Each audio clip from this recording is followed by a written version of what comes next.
you spent 4 summers in Ibiza. Yes. And you said that drugs expanded your consciousness. That is a big statement.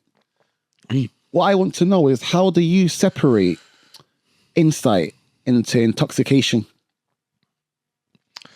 Yeah, that's a good question. That's a good question. I feel when you take anything, whether it's food or drugs, whatever you take them, what is your intention for taking them? Everything is about, why am I intending to take this? You know, and at the time going to Ibiza, I never took drugs. Okay. I hardly drank. I remember like my mates drinking in the middle of the park, and I'm boxing, running around the park, saying, when you're finishing, come and join us. So I'd finish boxing and then I'd go and join them. I didn't drink, but I just had a buzz with them. Yeah. You know, so when I went over to Ibiza, I was very, very against drinking drugs. You know, I'd have a few drinks when I went out. But I was just like, I don't need them. I'm having a good time. I'm happy. You know, people look weird on them. You know, they don't look nice. It's not good for your body. It's not good for your health. Thought it don't look good for me. And I remember going to this place called Castle. Yeah, this is it, bro. Like The names of the so I'm going there, and these people all like famous DJs are there, you know, there's like different people there from the clubs, there's loads of hot girls, you know, everyone just looks like they're having a good time, but they're having all different types of things, cocaine, ketamine, ecstasy, you know, all these different mind-altering drugs. So I'm going there for a few weeks, boom, and people keep offering me stuff. I'm just like, no, I'm okay, thank you. But then they're looking at me like I'm weird, because I'm saying I'm all right. So then I'm like, this is mad, this gas, man. I'm looking at people and thinking, people are like on the couches, monged out, and thinking, you can't be enjoying yourself. So then, this voice just come in my head, bro, and it just went, just try it once. And just to say, before you die, that you tried it. That's an interesting point, that. Do you know what I mean? I thought, I'm on the earth. I thought, I want to try it once, and I'm just going to see how it is. Do you know what I mean? So, and I think it was more so the female influence that as hot girls was like there saying, do you want it? So I think it was kind of that as well, wanting to still be cool and validated, that program's still there a little bit and be part of the tribe. You're telling me this story here, and I'm just picturing like this cartoon, this eerie cartoon movie where you're here and you got a girl there tripping, take it. You got a little voice in your head like, take it. And it's like, it looks pretty dark. Not gonna lie, it sounds dark. Yeah, I had it, bro. I had it, and it was, I had a great time. Bro, I had a great time. It just made me feel just like pretty chilled.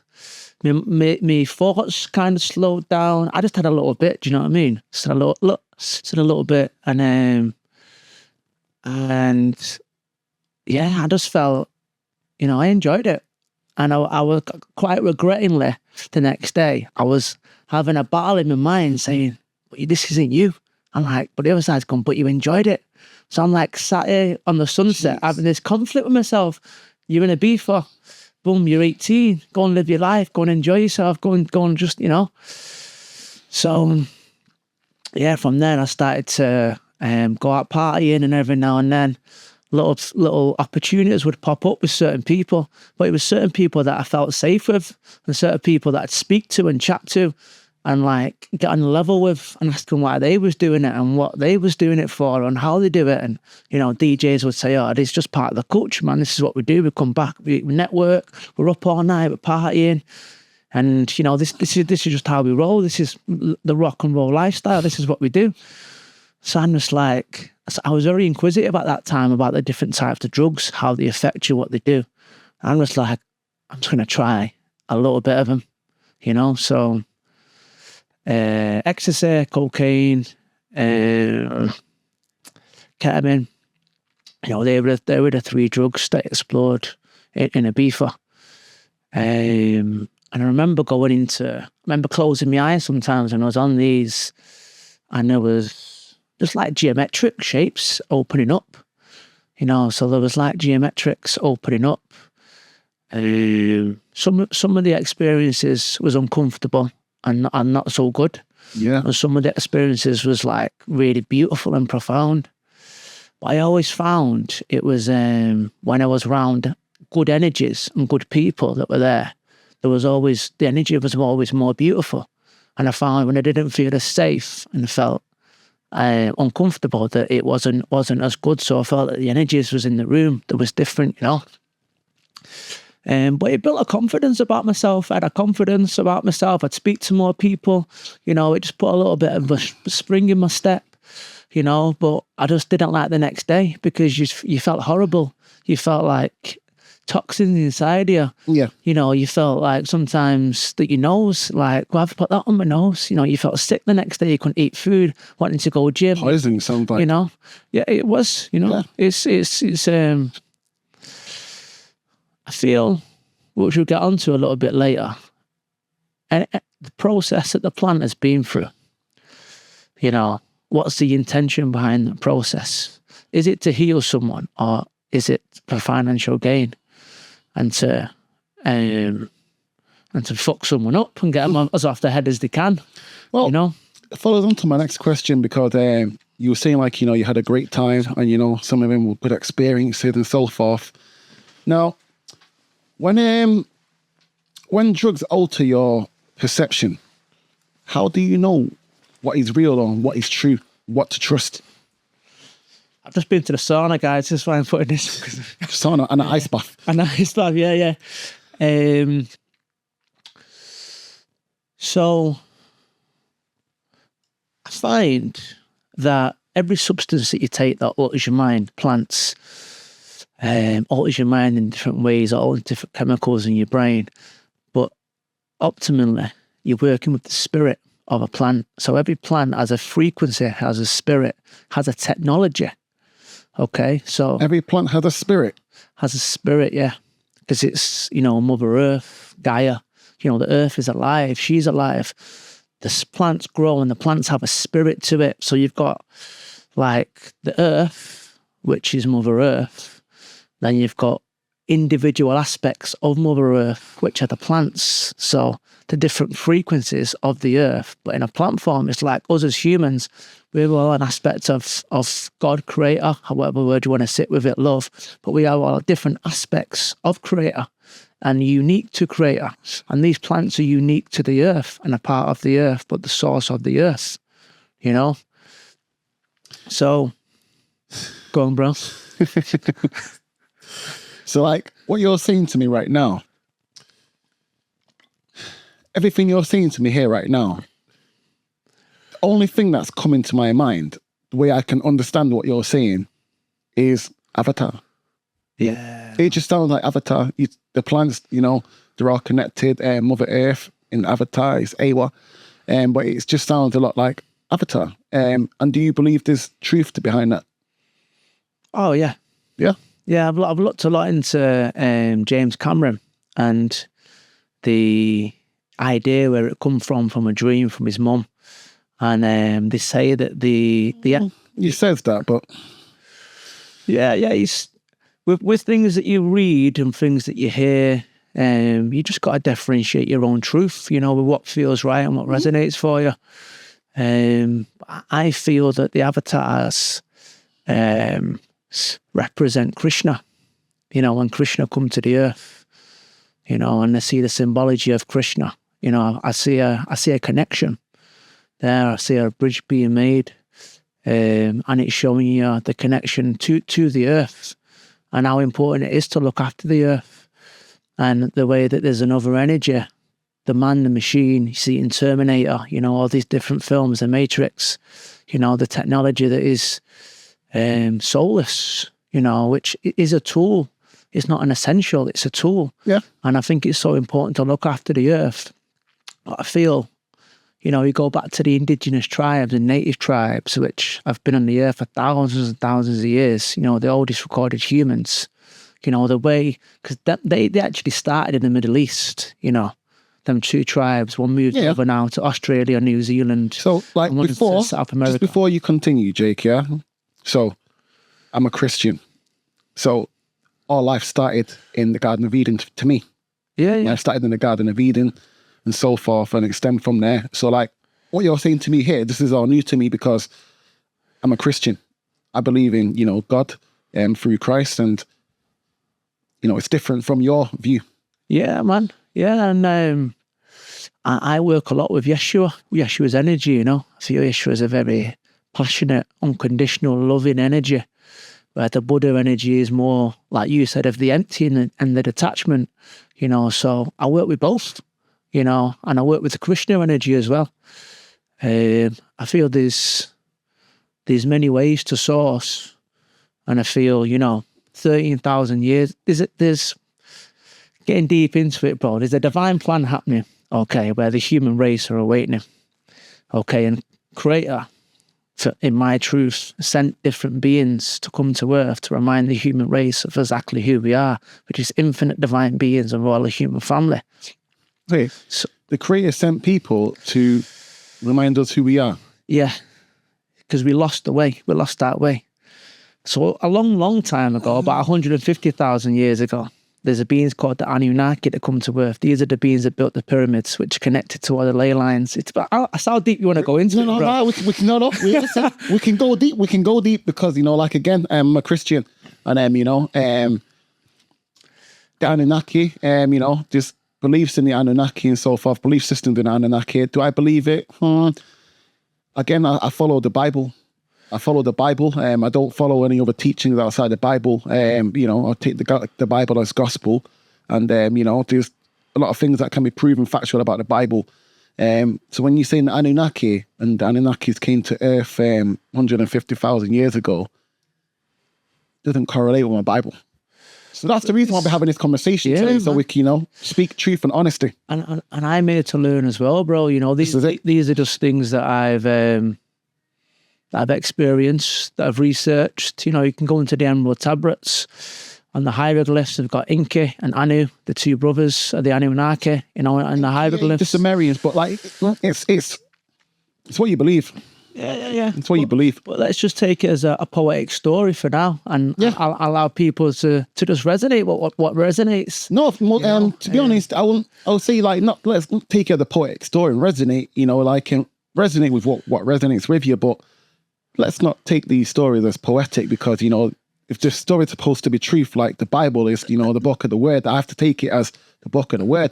There's a lot of times where people misinterpret things or find it hard to interpret things and break things down. And again, it takes years of, studying and so forth and breaking down them texts and scripture. But, it's, to me, that's the word of truth. And I respect the Bible. I love the Bible. As you can see, it's an inspiring book for billions of people across the earth, and Yeshua, what an impact on humanity that he still has right now, his spirit. For me, we are all part of Christ consciousness, and I'm just going to point out that the word dinosaur didn't exist until 100 years ago. It didn't exist until 100 years ago. Before then, the words that was used was dragon. So we've got part reptilian in us, bro. Yeah, so we've got the reptilian brain at the back of our head. Our females produce eggs like the reptilians. We shred our skin like reptilians. We've got the mammalian brain at the front of our head. That's why we like to live in herds and packs, and that's where compassion comes from. And these two strands are intertwined in the human race, reptilian, mammalian. This intertwined. We've also got galactic strand, which is in our gut, which is why our gut is interdimensional. There's more cells in our gut than anywhere else. That's why our gut can see beyond time and space. It can see into the future. That's why we get our gut feeling, because our gut sees into the future.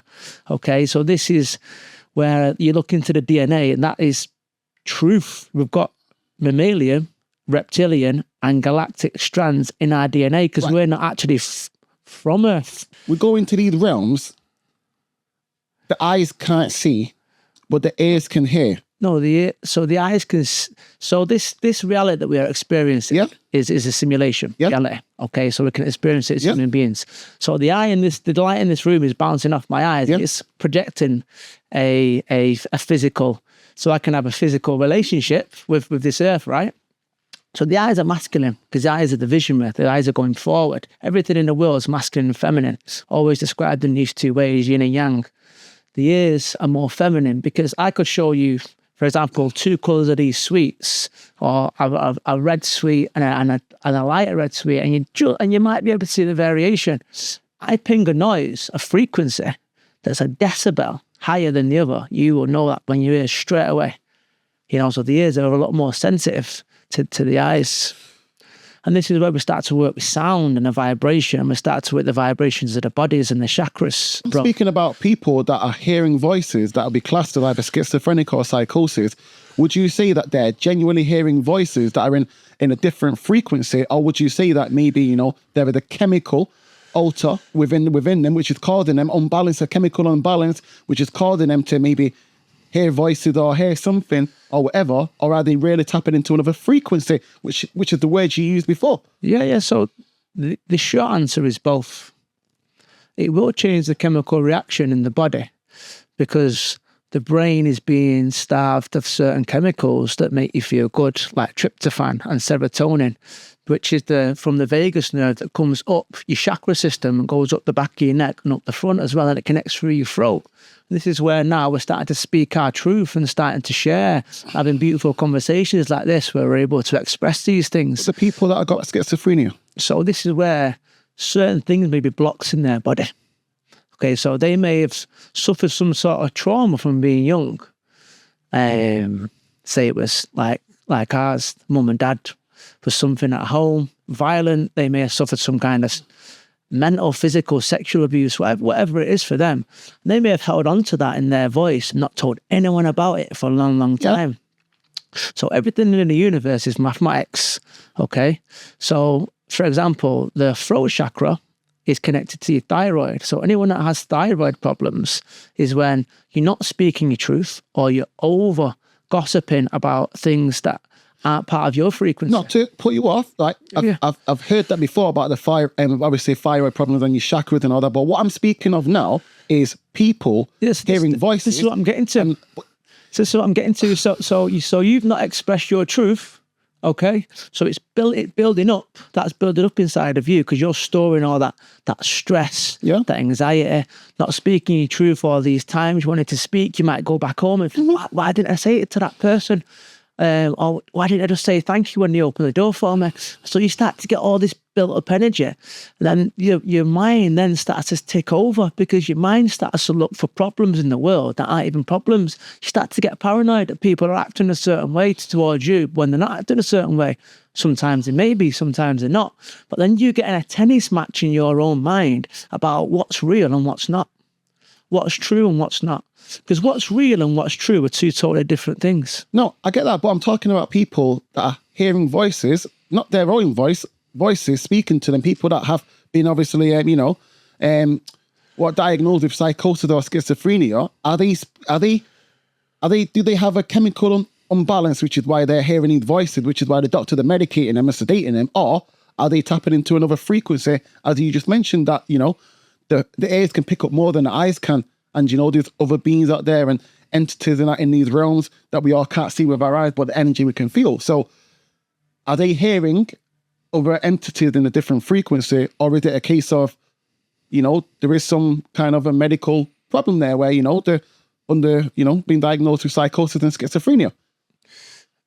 It's unaddressed trauma in the body that's built up for a long time. And things can start to grow in the body. They're still part of you. And they need to be cleared, they need to be looked at, and they need certain frequencies that will bring that back into alignment, whether that's through breath, whether that's just getting a good routine at the gym and a good eating. It's getting your body back into a good cycle, because the cycle that you've in, the choices that you've made, is your body communicating with you saying, you're not in a good place right now. So we're going to start giving you voices, which can be other frequencies that are coming in, and we can go into energy entities and attachments and other things that go in. But I don't like to scare people. I don't like to go there because everyone needs to take responsibility of their own choices. And everything is very dangerous, Jake. It's very dangerous what you're saying. Because it's like, how's it dangerous? Because like people that are suffering, people that have psychosis and schizophrenia, you're basically saying that, something you've built up and you've not dealt with this. And basically, the way you're breaking it down is that you've got the solution for it. This is what we need to do. They need to, they need the therapy, they need the sound therapy, they need, you've got the solution. But they don't need anything, bro. No one needs anything. Everyone's got the choice. But they're hearing voices. To what they wanna. Well, what is that voice saying? Not good things. First of all, what's it saying? It's tormenting them. How is it tormenting them? But you're asking me, like, bro, if they were tormented, they wouldn't be in hospital right now, sedated. They wouldn't be on medication. If they were tormenting them, for example, I'm a Gemini. Yeah. So, people say Geminis, the twins, etc. and that. And I might talk to myself from time to time. Not like I'm sat there like, yo, Jay, what do you want to do today? But in my head, I might be like, yo, we got to do that thing and that. But that's not me being crazy. That's me talking to myself. Everyone has voices, bro. No, but what I'm saying if you don't address them, they get more and more. They get deeper and deeper. Jake, I don't hear voices. You said everyone hears voices. Everyone hears them. Nah. That's yourself. No, bro. Whoa. That's your subconscious mind, bro. No. Like, so wait a minute. So you get up in the morning, you've not spoke, you haven't said anything. Something comes into your mind. It might say, I forgot to send that email to someone. Yeah, but Bridget, we're talking about... But that's a voice. No, that's your voice. How do you know that's your voice? Because you hear it. It's your inner child. You said you spoke up before. You know what I mean? How do you know that's your voice? How do you know it's your voice? Yeah. Whose voice is it, Jake? Are you saying there's another being inside us? Everything lives in us, bro. No. Who is the creator? Because, my creator is Yahweh, as stated in the Bible. Who do you class as the creator? Before you mentioned Gaia and Mother Earth. That would resonate with me and Christianity. So, when you're saying God now, who do you class as God? Because you also class Mother Earth and Gaia. So where does God come into it? God is the creator of all. Creator of who? All. Of Gaia, of Mother Earth? Of all of it, bro. Yeah. Well, who's God? God is the Most High, pure love, but infinite energy. Is he male, female? I feel that if we're going to have if the Earth is Mother Earth, then you have Father God. That's if the Earth is Mother Earth, but that Mother Earth terminology. So Mother Earth for me, Mother Earth, Father God. The Father. Everything is masculine and feminine, yin and yang. One can't be without the other.